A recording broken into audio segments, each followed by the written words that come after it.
In the aftermath of America's exit from Afghanistan, governments around the world are re-examining their relationship with the United States and reassessing the level of protection they can expect from the world's key superpower. Top of that list is almost certainly Taiwan, but let us not forget about Ukraine, which continues to be embroiled in conflict with Russia. Moscow, of course, annexed Crimea by force from Ukraine in 2014. And Russia's President Putin doesn't hide his obsession with his neighbor. He published a long essay this summer casting doubt on Ukraine's right to be a sovereign, independent nation. Just last week, Ukraine's President Volodymyr Zelensky was in Washington for meetings with President Biden and other top U.S. officials. President Zelensky joins me now. Welcome, sir. Thank you so much, sir. Thank you. So let me ask you, looking from the outside, it feels like you are in a very difficult situation. You have Russia and having annexed Crimea, parts of eastern Ukraine, with forces there. 100,000 troops, Russian troops, have been gathered on your border. Putin writes this long essay which basically says Ukraine may not really exist as an independent nation historically. We now get news from Gazprom that the Nord Stream pipeline has been completed, which is a way that Russia can bypass Ukraine, get energy to Europe, so you lose your one leverage that you had with the Russians. And then you get this news from Afghanistan. You watch what happened in Afghanistan as the United States withdrew its troops and essentially abandoned the government of Kabul. Do you worry that America will abandon Ukraine? По-перше, ми точно повинні розуміти, що Україна... First of all, we have to clearly understand that Ukraine, when compared to Afghanistan, I believe it's not an accurate comparison. I don't think we can compare that, Ukraine to Afghanistan. I mean that Ukraine is not so dependent on the United States like Afghanistan was. And I really believe that in 4 or 5 or 7 days, you can't take such a big country geographically as Ukraine, with such a quite big population, and simply occupy it like that. You're very diplomatic, but you're not answering the question. Let me put it to you a different way, which is the Secretary of Russia's Security Council, you know, Nikolai Patrushev, he said explicitly, Ukraine should look at what Washington did in Kabul. Just as they abandoned Kabul, they will abandon Kiev. В 2014 році ми In 2014, and may our partners from the US and EU forgive us, in 2014, at first, we ended up where we ended up. There was Russian escalation. Our territories were occupied. No one was hand in hand with us. There was no military equipment other than what we had available at that time. There were no other troops, just the citizens of Ukraine.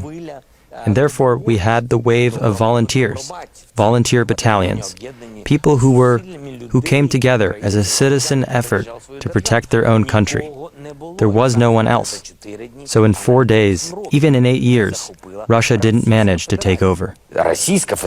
Russia, it's not the Taliban army. This is one of the most powerful armies in the world. That's why I think we stood for our statehood. And this is why I think we are as independent as possible from any economy.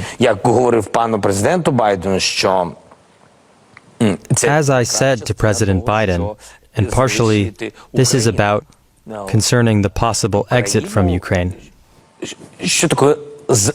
What does it mean to leave Ukraine? I mean, it's the other way around. The US should enhance their presence in Ukraine. I'm very glad that we had a very powerful meeting on a high level in the US, and we have been looking forward very much to this. And the fact that we are in the priority list of the countries that President Biden met with, it means that we are a priority for the US, and we are thankful for that. That's a big signal. But behind this signal, we are also expecting actions. You asked President Biden when you were in the Oval Office with him for Ukraine to become a member of NATO. Did he say yes? Я запитав very directly. I asked Mr. President Biden very directly, what about NATO? What about Ukraine in NATO? What about our membership in NATO? and very directly when it can be. And what did he say? And he said that I think you have, as far as I remember, I mean, not all the words will be correct, yes, but the main meaning of his speech, it was speech, it's not one phrase, because we spoke about it, I think, during 20-30 minutes, just about alliance, about the membership in NATO. He said, I think that you have to be there, but it's not only my decision. I think I heard this rhetoric from him before my meeting, so and I'm sure that it's true for today. It's true. I think it's not good position for power for USA. It's my mind. I'm sorry, just my mind. But it's true that it includes suggestions and mindings of some leaders of big European countries. But I know, and I said to him, I know, yes, you're right, Mr. President, but I think from your decision, this way to NATO will be shorter, will be more transparency, will be more clear for us, for Ukraine. I know it. So you think that USA always give message and signal, I think, to Europe. And if we don't see very direct signal that yes tomorrow or yes the day after tomorrow, so I mean that, and that's why it goes such way. I didn't realize at the time when we were talking to your team that you were under a lot of pressure from then President Trump to announce on television that you were investigating Joe Biden's son, Hunter Biden. Did you ever think you would have to, did you ever feel the pressure from Trump was so great that you would have to come on a show like this and announce an investigation?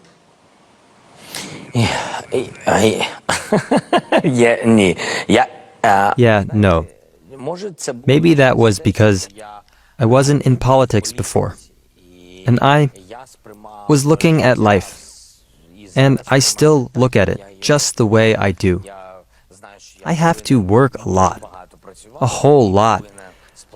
I have to pay taxes, and I want to go down in history and gain success. That was my credo before I became president, and I was always happy when there was a victory and the Ukrainian flag would come up, but also when America would win TV awards and outplay us, or in sports, when they would outperform. I never thought that there was any pressure on us. I thought there's room to improve. So that's ambitious. I always thought that we are an independent country, and I feel like an ambitious, independent person who has to learn every day from the best. So that's why my conversation with President Trump was along the same lines. I knew that we needed to have good relations with the United States, that they support us, and we must get more from the United States. This was my objective. That's why you wanted the White House meeting. Yes. This is exactly why we wanted the meeting. It wasn't just about having a picture hanging over the fireplace. I mean, I'm very at ease with this. I'm very easygoing with these things. He is the President of the United States.